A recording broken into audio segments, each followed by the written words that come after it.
हैदरुसली कुंकू हसलं मालिकेच्या आजच्या भागामध्ये आपण पाहत आहोत की आता इकडे कृष्णाने त्या साहेबांना बीडीओ साहेबांना कॉल केलेला असतो आणि त्यांना कॉल करून असं सांगितलेलं असतं की साहेब मला माफ करा, मला थोडासा वेळ द्या ना प्लीज प्लीज, तुम्ही असं जाऊ नका ना. त्याच वेळेला ते म्हणत असतात, हे बघा खूप उशीर झालाय, आता मी काहीच नाही करू शकत, मी आता तुमचं काहीही ऐकून घेऊ शकत नाही, कारण मला आता ह्या सगळ्या गोष्टींसाठी अजिबात वेळ नाही आहे. मला काही जरी झालं तरीसुद्धा इथून जावंच लागणार आहे. तुमची वेळ दिलेली निघून गेली आहे, असं इकडे तो बोलत असतो आणि त्यानंतर तो तिथून निघून जातो. आता तो तिथून निघून गेल्यानंतर इकडे कृष्णाला फार टेन्शन आलेलं असतं. कृष्णा विचार करते, ह्या सर्व गोष्टी नेमक्या आजच कशा काय झाल्या, आणि त्यानंतर खोलीमध्ये रडतच निघून जाते. आता खोलीमध्ये गेल्यानंतर इकडे बाळजा हसायला लागते. तर अनुसया म्हणत असते, आज कृष्णीचं स्वप्नभंग झालंय. आणि त्याच वेळेला आता इकडे ती म्हणत असते की आज इथे ना ही जे काही हे हॉस्पिटल बांधण्याचं किंवा हॉस्पिटलचं टेंडर मिळवण्याचं जे स्वप्न होतं ते स्वप्न इथे आता भंग झालेलं आहे, असं सुद्धा आता इथे ती बोलत असते. आता ह्या सर्व काही गोष्टी इथे बोलल्यानंतर आपण पाहतो इकडे कृष्णा रडत असते आणि त्याच वेळेला आता दुष्यंत तिथे येतो. दुष्यंत तिथे आल्यानंतर लगेचच तो म्हणत असतो, काय झालंय कृष्णा, तू का रडत आहेस, तू वेडी आहेस का, आणि कशामुळे रडतेस तू, काय झालंय, सगळं काही ठीक आहे ना, का रडतेस, बोल ना. तेव्हा ती म्हणत असते, काही नाही, तुम्हाला सांगू का, सगळी स्वप्न भंग झालीत. अगं सगळी स्वप्न भंग झालीत म्हणजे नेमकं काय झालेलं आहे, काय झाले ते तरी सांग ना, नेमकं कशामुळे, कसली स्वप्न भंग झाले. तेव्हा ती म्हणत असते, काय करू मला कळत नाही. आज बीडीओ साहेब इथे आले होते आणि ते आल्यानंतर ते आज इथे हॉस्पिटलसाठी मीटिंग होती आणि ती मीटिंग करणार होतो, पण तेवढ्यातच ते निघून गेले. आता ते निघून गेल्यानंतर काय करावं आणि काय नाही ह्या गोष्टी इथे आता समजत नाही आहेत. तेव्हा आता इकडे लगेचच जी काही दुष्यंत आहे तो म्हणत असतो, मी प्रत्येक वेळेस इथे ह्या कृष्णाला लढायला शिकवलंय, तर तिला इथे रडायला नाही शिकवलं, आणि तू अशा पद्धतीने रडत बसणार आहेस का, तू वेडी आहेस का कृष्णा. अगं तुला माहिती ना, एकदा लास्ट टाईम ते मुजुमदार साहेब आले होते आणि त्यांना तू असं रस्त्यात गाठलं होतंस आणि रस्त्यात गाठूनच त्यांच्याकडून इथे पुन्हा तू कॉन्ट्रॅक्ट मिळवून घेण्याचं काम केलं होतंस. मग आता यावेळेला तू अशी रडू कशी काय शकतेस, मला तेच काही कळत नाही. तू वेडी आहेस का अशी वागतेस, हे बघ ह्या अशा गोष्टी करू नकोस, असं वागू नकोस, उलट आपल्याला गेलं पाहिजे आणि त्याचबरोबर तिकडे जाऊनच सगळं काही आपल्याला कळणार आहे ना. इथे रडत बसण्यापेक्षा तिकडे जाऊन त्यांना थांबवणं गरजेचं आहे. चल बरं. इकडे आता कृष्णा ही तिच्या खोलीमध्ये येऊन बसते आणि कृष्णा तिच्या खोलीमध्ये येऊन बसल्यानंतर आपण पाहतो की आता इकडे ती म्हणत असते, काही जरी झालं ना तरीसुद्धा एक गोष्ट मात्र महत्त्वाची आहे, आणि ते म्हणजेच की इथे सगळ्यात महत्त्वाचं म्हणजे आता त्या बारक्याला विचारावं लागणार आहे की नेमकं बारक्याचं काय चाललंय, म्हणून बारक्याला एकदा विचारावं लागणार आहे असा विचार ती करते आणि त्यानंतर लगेचच ती बारक्याला फोन करते. आता बारक्या म्हणत असतो, तेच तर मी सांगण्याचा प्रयत्न करतोय, जी काही इथे आता हे आहे ना, म्हणजे ते बीडीओ साहेब जे आहेत ना, ते बीडीओ साहेब आता इकडे निघून गेले आहेत, फार चिडले होते ते बीडीओ साहेब, असं सुद्धा आता इकडे तो बोलत असतो. आणि ह्या सर्व गोष्टी बोलल्यानंतर आता इकडे बाळजा म्हणत असते, कृष्णे तुझा माज मी बरोबर उतरवला आहे, कळतंय का, तुझ्या लक्षात येतंय का कृष्णे, असं सुद्धा आता इकडे तो बोलत असतो. आता ह्या सर्व गोष्टी बोलल्याबरोबर इकडे आता कृष्णा आणि दुष्यंत हे निघालेले असतात, पण हे सगळं काही समरने ऐकलेलं असतं आणि समरने ऐकल्याबरोबर आता समर लगेचच ती गाडी घेऊन निघून जातो. आता ती गाडी घेऊन निघून गेल्यानंतर आपण पाहतो की इकडे जो काही इथे आता दुष्यंत आहे तो बाहेर येतो आणि बाहेर आल्यानंतर इथे पाहतो की गाडी नाही आहे, आणि तेवढ्यातच आता तिथे अनुसया असते. अनुसया म्हणत असते, काय झालं अरे. तेव्हा इकडे आता दुष्यंत गाडी घेऊन गेलाय का, तेव्हा आता इकडे ती म्हणत असते, हो गाडी घेऊन गेला, पण काय झालं, तुला हवी होती का गाडी? त्याच वेळेला आता इकडे तो म्हणत असतो, हो आम्हाला पाहिजे होती गाडी. अरे त्याचं काय आहे ना, हे बघ दुष्यंता, खरं तर तो निघून गेला ना, पण तुला सांगू का, इथे म्हणजे आतापर्यंत त्याने बऱ्याच काही गोष्टी ते सहन केल्यात रे. म्हणजे त्याला आत्तापर्यंत इकडे काहीच भेटलेलं नाही आहे, म्हणून इथे आल्यापासून थोडीशी ऐनसैन आणि ह्या सगळ्या गोष्टी तो करण्याचा प्रयत्न करतोय, बस एवढं काहीच नाही आहे, असं तो बोलत असतो. आणि तेव्हा आता लगेचच ती म्हणत असते, पण तुला जर पाहिजे होती तर तू सांगायचंच ना, मी सांगितलं असतं त्याला नको नेऊ म्हणून. नाही नाही, असू द्या असू दे, काही नाही त्याचं होतं. तेवढ्यातच आता इकडे ती आतमध्ये निघून जाते. आता ती आतमध्ये निघून गेल्यानंतर आपण पाहतो की इकडे आता लगेचच कृष्णा बंब्याला फोन करते. आणि कृष्णा बंब्याला फोन केल्यानंतर ती म्हणत असते, बंब्या ते साहेब निघून गेलेलं किती वेळ झालं रे? त्याच वेळेला बंब्या म्हणत असतो, अगं ते ना आत्ताच गेले, तर जास्तीत जास्त इथे हायवेला लागले असतील का गं, काय झालेलं आहे, असं सुद्धा आता इकडे ती बोलत असते. त्याच वेळेला ती म्हणत असते, नाही नाही काही नाही झालं, असू दे ठीक आहे, मी बघते काय करायचं तर, असं म्हणून आता इकडे ती लगेचच दुष्यंत तिच्या समोर गाडी घेऊन आलेला असतो बुलेट. आणि म्हणत असतो, काय मग तुम्हाला ह्या तुमच्या बुंगाट पाहुण्यावर भरवसा नाही काय? चला मग आता आम्ही तुम्हाला वेळेतच पोहोचवतो, असं म्हणून तो आता लागलीच तिथून निघून जाण्याचा प्रयत्न करत असतो आणि तिला घेऊन गाडीवर निघून जातो. इकडे आता जो काही हा आहे समर जो आहे ना, तो समर एका चहाच्या टपरीवर गेलेला असतो. आता समर चहाच्या टपरीवर गेल्यानंतर तिथे तो चहा मागत असतो. आणि तेव्हा तो म्हणत असतो, चहा, कोण आहात तुम्ही? तेव्हा लगेच आता तो म्हणत असतो, कोण आहे मी? धाकले सरकार आहे मी, धाकले सरकार, समजलं, धाकलं सरकार म्हणायचं मला. आणि तेवढ्यातच आपण पाहतो की तिथे आता ही आलेली असते पूजा. आणि पूजा त्याला पाहते आणि पाहिल्यानंतर ती म्हणत असते, बापरे, हा धाकले सरकार म्हणजे DS हा आहे. आणि त्याचबरोबर ह्याच्यावर लाईन मारायला तर केलंच पाहिजे, बघितलंच पाहिजे ह्या सगळ्या गोष्टी. आणि त्याचबरोबर आपण पाहतो की इकडे ही सगळी गोष्ट इथे होत असताना आता एक सगळ्यात महत्त्वाची गोष्ट, आणि ह्या गावामध्ये कोण धाकलं सरकार आहे? फक्त आणि फक्त एकच आहे, ते म्हणजेच की मी. याच्या पलीकडे धाकलं सरकार कोणी नाही, समजलं तुम्हाला? आता इथून पुढे तुम्ही मलाच धाकलं सरकार म्हणायचं आहे, असं सुद्धा तो इथे बोलत असतो. आणि त्याच वेळेला पूजा हे सगळं काही ऐकते. तेव्हा तो म्हणत असतो, पैसे? त्यावर तो म्हणत असतो, काय म्हणालास? पैसे? आणि तू मला पैसे मागणार आहेस? तुझी हिंमत कशी झाली मला पैसे मागायची? असं सुद्धा आता इकडे तो बोलत असतो. आता ह्या सगळ्या काही गोष्टी आणि हे सगळं बोलून झाल्यानंतर आपण पाहतो की इथे आता लगेचच दुसऱ्या बाजूला कृष्णा आणि त्याचबरोबर दुष्यंत हे दोघेही जणे निघालेले असतात. आणि दोघेही जण निघाल्यानंतर दुष्यंत हा फार वेगाने गाडी चालवत असतो आणि कृष्णा त्याच्या पाठी बसलेली असते. इकडे आता आपण पाहतो की आता समरचा चहा पिऊन झालेला असतो. आणि चहा पिऊन झाल्यानंतर पूजा मुद्दामच त्याच्या गाडीसमोर येते. आणि मुद्दामच त्याच्या गाडीसमोर आल्यानंतर आपण पाहतो की आता लगेचच इकडे समर गाडीतून खाली उतरतो आणि तिथे असलेले माणसं समरला मारायला येतात आणि म्हणत असतात, काय रे, तुला एवढी मोठी मुलगी दिसे ना का? तुझी हिंमत कशी झाली? त्या मुलीला काही झालं असतं तर, असं म्हणून आता लगेचच ती लोक समरवर हात टाकतात आणि त्याला मारायला लागलेले असतात. आणि तेव्हा लगेच आता इकडे पूजा म्हणत असते, तुम्ही काय करताय? हे बघा, असं करू नका, हे बघा त्याने काहीही केलेलं नाही आहे, तुम्ही जरा थोडंसं समजून घ्या ना, असं काय करताय? हे बघा त्याने काहीच केलेलं नाही आहे, असं सुद्धा आता इकडे ती बोलत असते. आणि त्याच वेळेला हे बघा, त्याची ह्या सगळ्या गोष्टीमध्ये काहीच चूक नव्हती. खरं तर ह्या सर्व गोष्टीमध्ये फक्त आणि फक्त चूक होती ती म्हणजेच की माझी.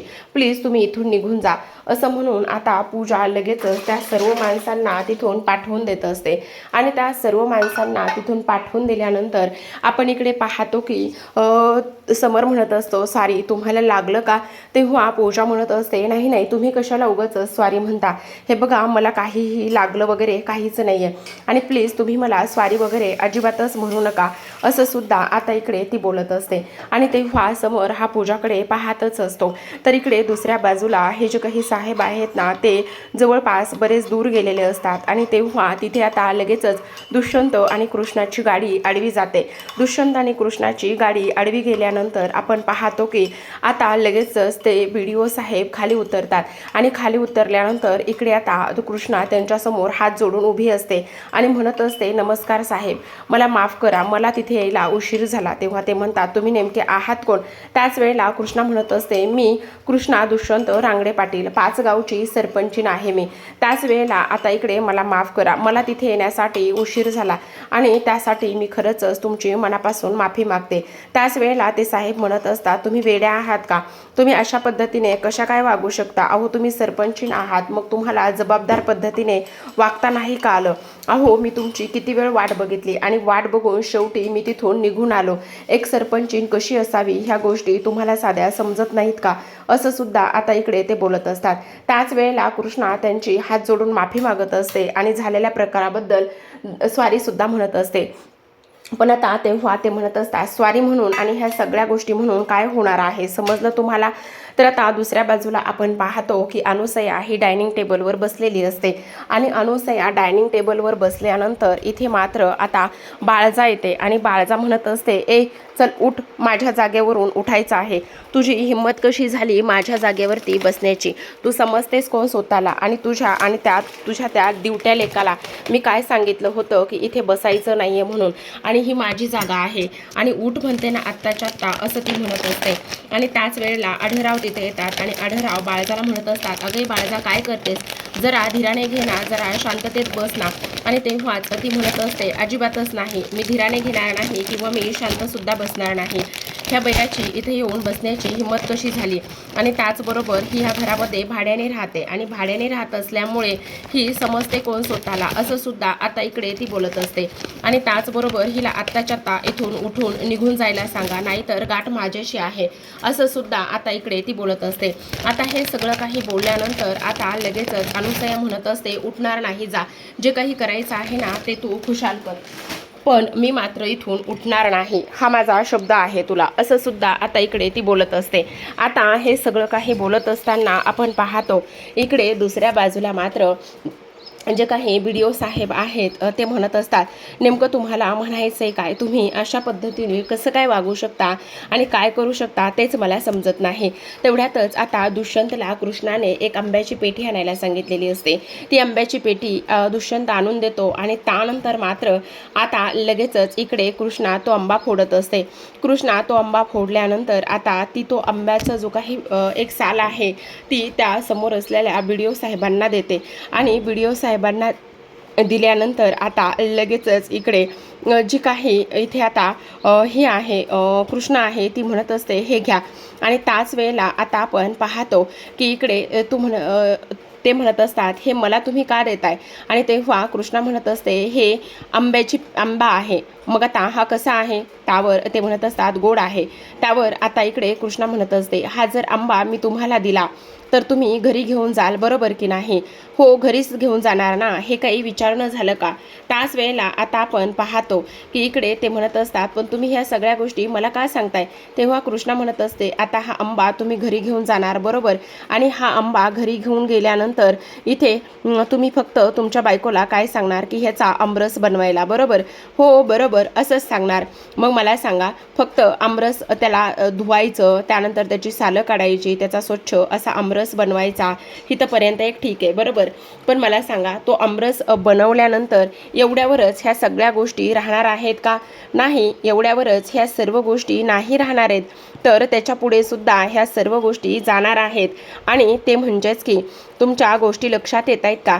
हे बघा, तुम्हाला इथे आता हा जो काही आमरस आहे ना, तो आमरस खाण्यासाठी तुम्हाला त्याच्यासाठी गरमागरम पुरीसुद्धा लागणार आहे, बरोबर? हां बरोबर, नुसतं आमरस खाऊ शकत नाही. मग मला सांगा, तुम्ही फक्त आंबे निघून देणार, पण तो आमरस करायचा, त्याचबरोबर त्याच्यासाठी पुऱ्या करायच्या, ह्या सगळ्या गोष्टी बाईच्या जातीला कराव्या लागत असतात. तुम्हाला सांगू साहेब, मला घरी 2-2 सासा आहेत. 2-2 सासांचं करणं ह्या सगळ्या गोष्टीमुळे इथे मला कामावर आज येण्यासाठी उशीर झाला आणि उशीर झाल्यानंतर तुम्हाला सांगू त्यामुळे तुम्ही तिथून निघून आलात.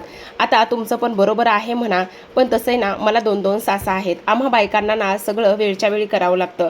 आणि तुम्हाला आणखी एक गोष्ट सांगतो, हे बघा, तुम्हाला फक्त आंबे निहून तुम्ही दिले, पण आंबे निहून तुम्ही दिल्यानंतर बाकीच्या सगळ्या गोष्टी आम्हालाच कराव्या लागल्या की नाही, असं सुद्धा आता इकडे ती बोलत असते. आता हे सगळं काही बोलल्यानंतर जे काही व्हिडिओ आहे ते म्हणत असतात, मला स्पष्टपणे सांगा ना तुम्हाला काय म्हणायचं आहे. तेव्हा कृष्णा म्हणत असते, हे बघा साहेब, मी ह्या गावामध्ये लहानाची मोठी झाली. मला ह्या गावातल्या सगळ्यांच्या गरजा, त्याचबरोबर कुणाला काय हवंय कुणाला काय नकोय हे सगळं काही मला माहिती आहे. पण तुम्हाला आणखी एक गोष्ट सांगू का, इथल्या लोकांचा विकास करणं, त्याचबरोबर त्यांच्या आवडीनिवडी पाहणं आणि त्यांना हवं त्या गोष्टी इथे पुरवणं हे माझं कर्तव्य आहे, असं सुद्धा आता इकडे कृष्णा बोलत असते. आता हे सगळं काही बोलल्यानंतर आपण पाहतो की इकडे ती म्हणत असते, मला तिथे येण्यासाठी थोडासा उशीर झाला आणि मला तिथे येण्यासाठी थोडासा उशीर झाल्यानंतर तुम्ही एवढं मोठं टोकाचं पाऊल उचललं आणि त्यामुळेच मी तुम्हाला सांगते, काही करा पण प्लीज असं करू नका. हे बघा, मला माझ्या गावासाठी सेवा करायची, मला त्यांच्या गरजा आणि त्याचबरोबर त्यांच्यासाठी सगळं काही करायचंय, असं आता इकडे कृष्णा म्हणत असते. आता हे सगळं काही म्हटल्यानंतर आपण पाहतो की जे काही व्हिडिओ आहेत त्यांना कृष्णाचं म्हणणं पटलेलं असतं आणि तेव्हा आता इकडे ती म्हणत असते, मी फक्त आणि फक्त एकाच गोष्टीचा विचार करते आणि ते म्हणजेच की इथे माझ्या लोकांना इथे सगळं काही व्यवस्थित मिळावं आणि त्याचबरोबर त्यांचा विकास मला करता यावा, बस माझ्यासाठी एवढंच महत्त्वाचं आहे. तुम्ही माझ्या ह्या गोष्टीचा एकदा पुन्हा विचार करावा आणि माझ्यासोबत पुन्हा तुम्ही एकदा गावामध्ये येऊन जे काही सरकारी हॉस्पिटल बांधण्याचं जे काही माझं स्वप्न आहे ते स्वप्न तुम्ही पूर्ण करण्यासाठी मला मदत करावी, बस माझं एवढंच म्हणणं आहे, असं कृष्णा म्हणत असते. आणि त्याचबरोबर आता इकडे व्हिडिओ साहेबांना हे कृष्णाचं जे काही म्हणणं आहे ना ते म्हणणं इथे आता पटलेलं आहे असंच दिसत आहे बरं का. तर आता इकडे कृष्णा म्हणत असते, खरं सांगू का, बाकी जो काही निर्णय आहे ना तो निर्णय पूर्णतः तुमचा असणार आहे, त्या निर्णयामध्ये मी बाकी जास्त काहीही बोलणार नाही, असं सुद्धा आता इकडे कृष्णा बोलत असते. तर आता प्रेक्षकांनो, आजच्या भागामध्ये एवढंच. उद्याचा भाग फार इंटरेस्टिंग असणार आहे, कारण उद्याच्या भागामध्ये आपल्याला असं पाहायला मिळतंय की आता इथे बाळजा आणि त्याचबरोबर अनुसया हे दोघेही जण बाहेर लॉनमध्ये बसलेले असतात आणि मस्त एन्जॉय करत असतात, गप्पा मारत असतात. तेवढ्यातच बाळजाचं लक्ष जातं आणि बाळजा म्हणत असते, बरीच चांगली मैफिल रंगलेली आहे, आता ह्या मैफिलचं कसे 12 वाजवते ना तेच तुम्ही बघा, असं सुद्धा आता इकडे ती बोलत असते.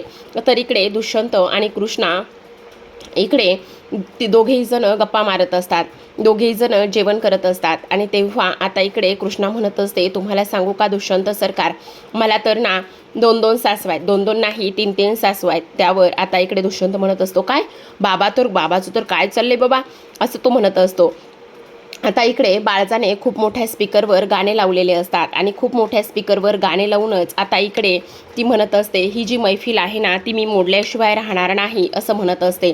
आणि तेव्हा इकडे एवढ्या मोठ्याने कुणी गाणे लावले आहेत असा अनुसया विचार करते. तेव्हा आता कृष्णाच्या लक्षात येतं हे सगळं बाळजाचं काम असेल, त्यामुळे ती मेन स्विच बंद करते आणि गाणे बंद होतात. आता इकडे ती बाळजाकडे जाते आणि बाळजाला म्हणत असते, काय मग सासूबाई उतरलं ना माज. तेव्हा बाळजा म्हणत असते, कृष्णे हे तुला फार महागात पडेल, तू अशा पद्धतीने वागलीस ना हे तुझ्यावर फारच भारी पडेल, असं सुद्धा आता इकडे ती बोलत असते. तर आता प्रेक्षकांनो, इकडे अशा पद्धतीने कृष्णाने बाळजाचा माज उतरवलेला असतो आणि तिला आता इकडे चांगलीच अद्दल घडवलेली असते. तर पाहत राहा हळद रुसली कुंकू हसलं. भेटूयात उद्याच्या भागामध्ये, तोपर्यंत धन्यवाद.